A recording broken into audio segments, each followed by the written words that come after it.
Ready.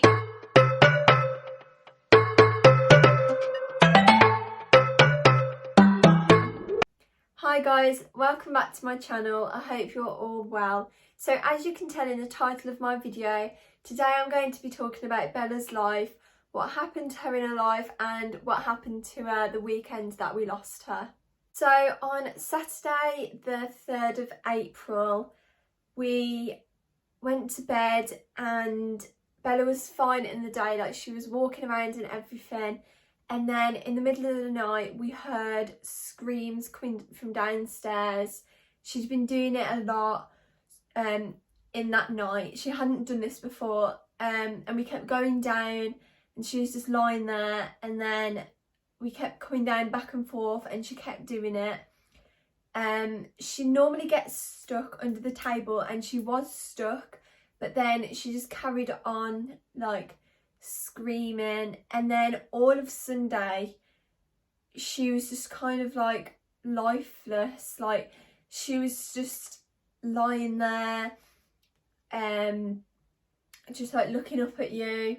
And then we tried to get her to eat a little thing and she just wasn't eating. Like she ate the littlest bit but she just wasn't eating proper meals.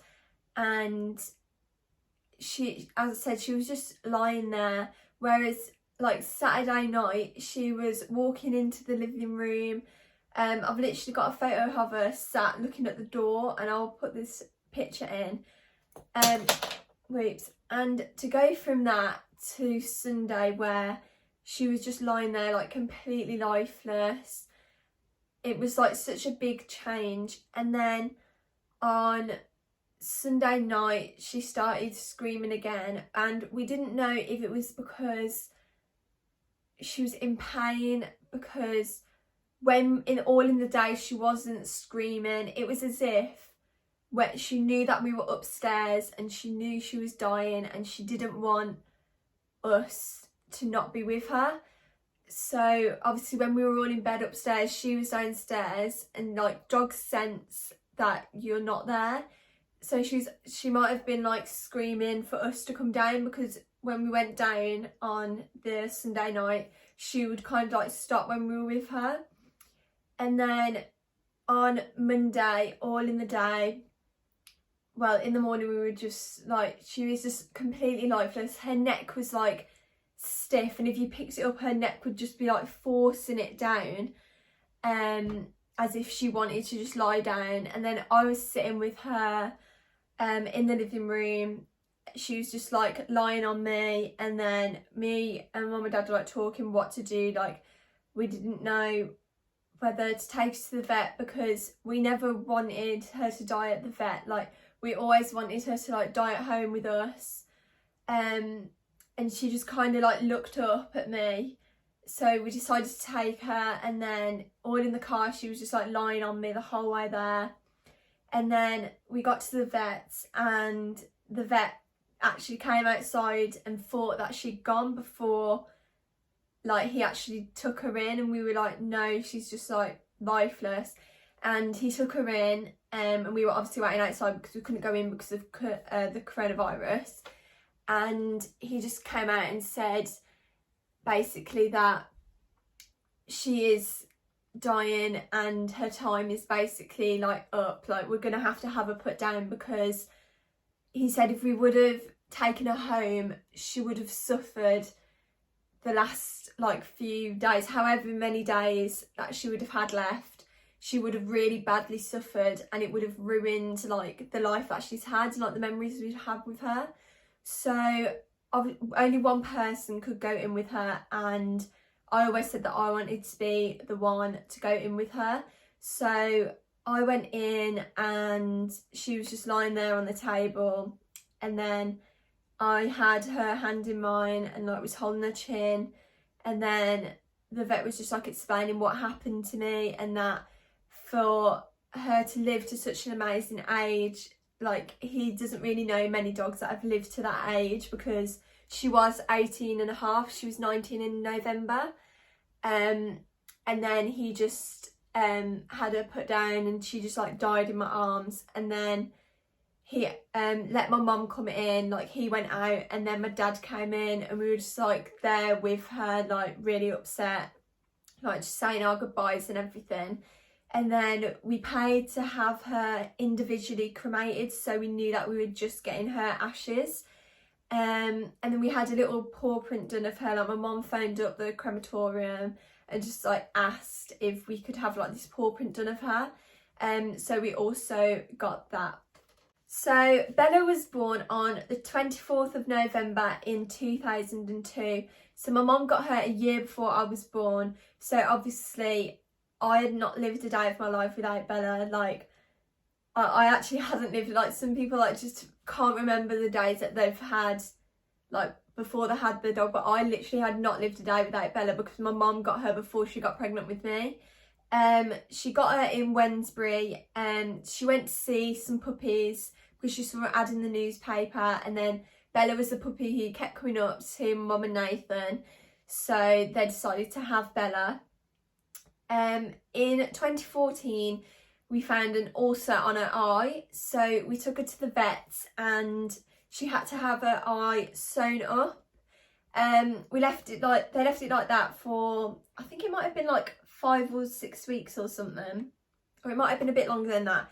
But anyway, she like had it closed up, and then she had it opened up, and then at the end of the summer, end of Feb in 2014, we had to have her eye removed because it hadn't healed or anything, but she came through like so strong with it. Like she must have been such an amazing dog to like live to like such an amazing age, and like to have gone through all of that in her life. Like it didn't even phase her like only having one eye when she got it done. Like obviously it took her a bit to get used to, but it didn't like shorten her life or anything. Like it didn't really affect her in the future or anything. A few memories of Bella: she adored ice cream, like any like just plain vanilla ice cream she used to absolutely love. And like we always treated her of like one of our own. So like at Christmas she used to have a little Christmas sack up the corner with her name on it, and like everyone in the family would get her a different present. Like my nan and granddad used to spoil her as much as they spoiled like me and my brothers.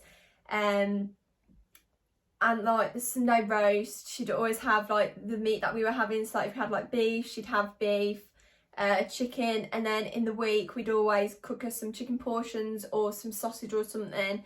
Then she'd have that with her dog food in the week. But yeah, she loved like having just normal food. Honestly, like she just loved chicken, and like for her 18th we got her steak because she's that spoiled. Like we just got her some steak and we cooked it, and she loved it. Like she just loves human food. My mum and dad used to have a caravan in Wales in Claret Bay, and when she was younger they used to take her down there a lot. When we went on holiday she used to stay with my nan and Tony. We used to pack her up with all a little blanket and a bowl and everything, and I used to love having her up there. Like Tony used to take her on little walks in the mornings, and she just used to love it. Like she always used to come back, and I used to feed her so well because she'd always come back and she'd look like she'd had such a good time. And like whenever she used to like, when we used to come back from holiday, she'd like be so overexcited. My mum would have to like calm her down. She'd be like jumping up us and everything. And then she also stopped with my brother and Rachel in Wales one time when we went away. So obviously they have a lot of memories with her up there as well.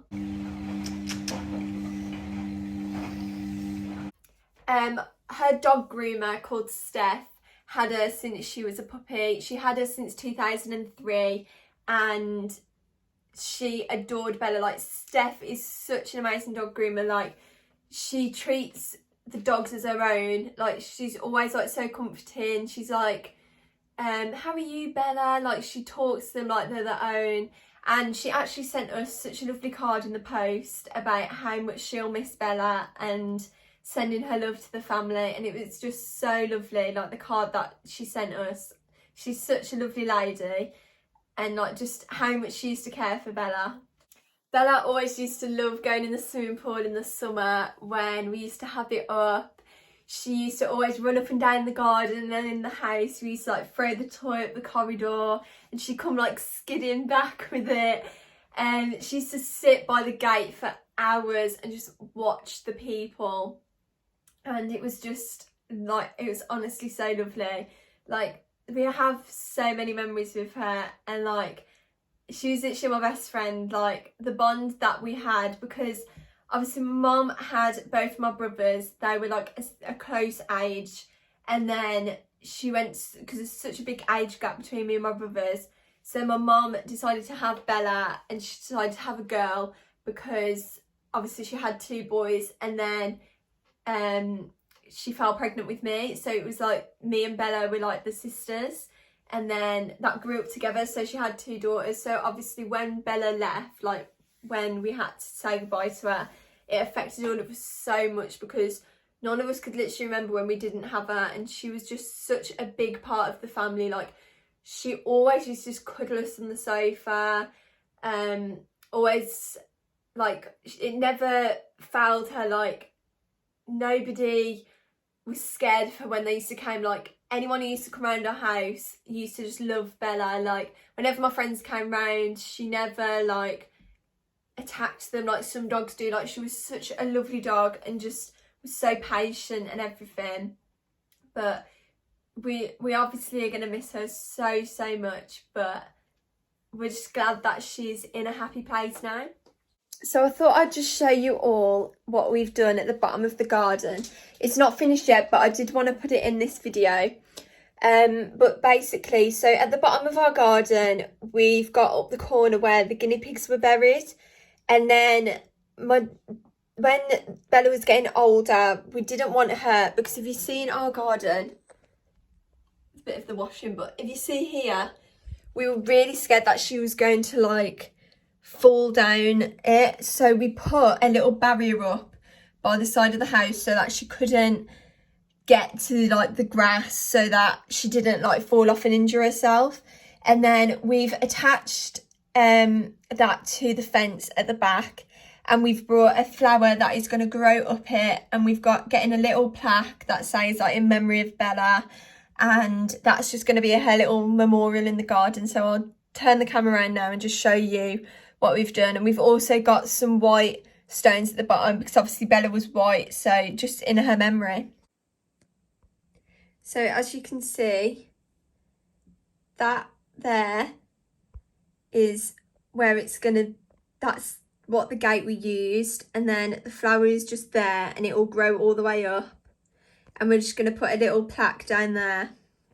Bella's ashes are in the living room downstairs, and they're just there for like everybody to see, and just everybody to know that she's there like with us still. And we're just, I think it makes us feel better now that she is like here with us.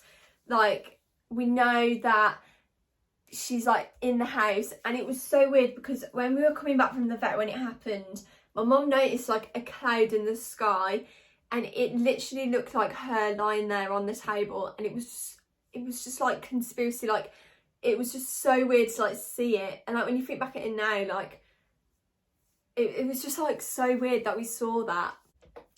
Some other memories of Bella is we always used to come home and we used to be like, where is Bella?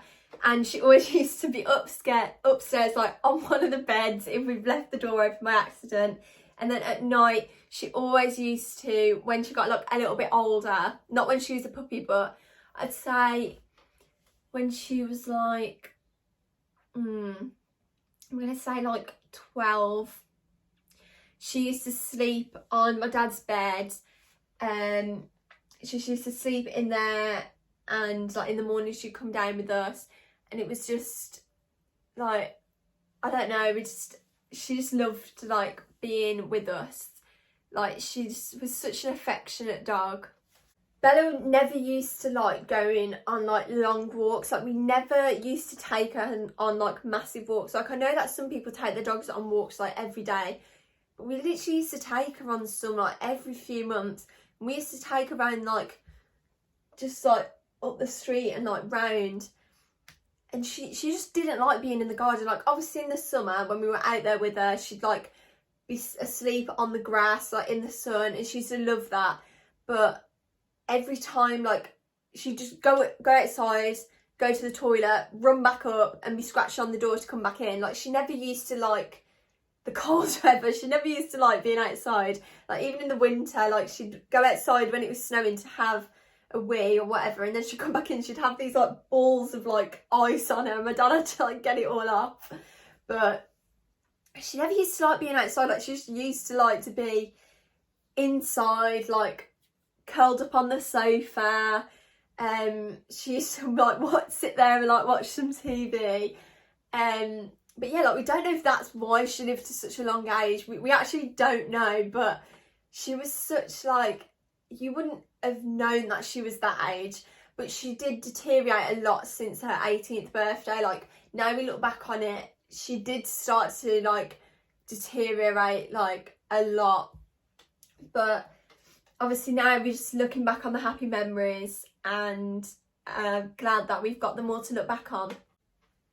So obviously all through this clip I have put some photos attached, but I'm just going to attach some little videos and stuff after this on some photos, just to show you how much of an amazing dog she was, because I think I want this video to be on her memory, not so much what happened at the end. Like, everyone who knew how much of an amazing dog she was, and know how much love we had for her. Like, we literally treated her as one of our own, and we just are so like sad that she'd gone. Like, we just want to say a massive thank you to everyone who sent us such lovely messages when we announced like that she'd passed. All the lovely comments, like everyone. I just want to say thank you to everyone at college for being so nice about it all. Yeah, it really does mean a lot to us, because I don't think you really understand it unless you've been through it. But yeah, we just, obviously we were all devastated, and we all still are devastated that she's gone. And I know that I am personally, because obviously she was literally my best friend. Like, she was there the whole of my childhood, and she's got me to where I am now, which I'm so grateful for her. But yeah, thanks so much for watching this video, guys. Don't forget to like, comment, subscribe, and I'll see you all in my next video.